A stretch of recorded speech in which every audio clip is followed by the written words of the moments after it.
सांग मैंने ये जो खरा होनी कि मन गोटे गीत आसूची टाई टाई खरा बेल रे लो जानी रो सांग मेल रे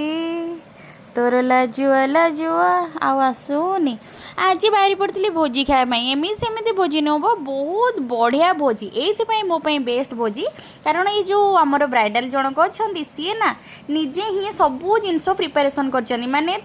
सबू जिनस एकुटिया जी बाहा तो बुझी कि सब जिन दायित्व नहीं करवा केते बड़ मुस्किल काम आपण मैंने जानते बाहागर तो छोटिया कथा नुह ना सब बंधुबांधव साई पड़िशा समस्ते मिसले भी गोटे बाहागर उठेबा बहुत कष्ट किंतु ए मैडम जनक आमर सब काम एकुटिया संभाली देले मुझे पहुँच जाइली भोजन निमंते खाइबाटा केते स्वादिष्ट होता आपण मैंने देखिकी जानीपे आ टेस्ट तो बहुत बढ़िया था आम स्टाफ मैंने समस्ते मिसिकी पहुँच जाइलु ताकू अभिनंदन जनायापी आमर सार भी सेठी पहुँच जाते चारिपट दुनियाटा बहुत सुंदर देखा कारण ठाकुर जगह जिते जहाँ भी सब पवित्र लगे तो बर आसिकी पहुँचीगला बर को देखिए चलू बाय बाय।